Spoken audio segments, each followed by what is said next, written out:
Il dit à l'homme, et tend la main. Commentaire de l'évangile de Jésus-Christ selon saint Marc, chapitre 3, versets 1 à 6. Frères et sœurs, encore une controverse, la cinquième entre Jésus, les scribes et les pharisiens. Cette fois-ci, les adversaires qui ont déjà subi 4 revers sont à l'affût pour trouver Jésus en flagrant délit contre la loi et pouvoir en découdre.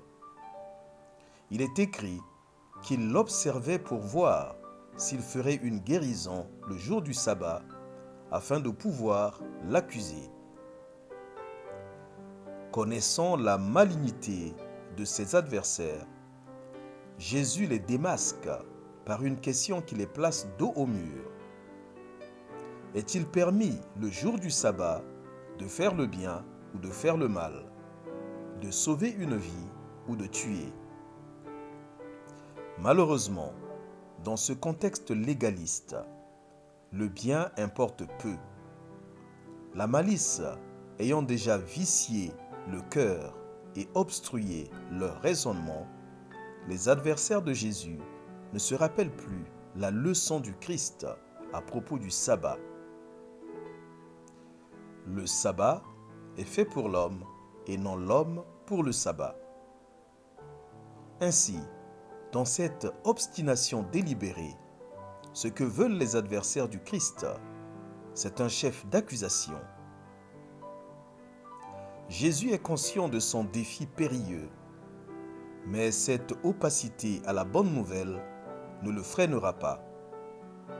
D'un mot, il guérit le paralysé dont la main redevint normale. Et par cette œuvre de libération, non seulement il démontre qu'il est le souverain maître du sabbat, mais il réhabilite aussi le sabbat dans son sens originel de fête de la libération. Quelle résolution! Prendre conscience que tout ce que l'Éternel veut, il le fait, dans les cieux et sur la terre, dans les mers et dans tous les abîmes. Psaume 135, 6. Notre prière. Seigneur, dis seulement une parole, et je serai guéri. Quelles conséquences? Dieu fait toutes choses nouvelles. Ses paroles sont certaines et véritables. Apocalypse 21, 4 à 5. Pluie de bénédiction. Tout pour la gloire de Dieu.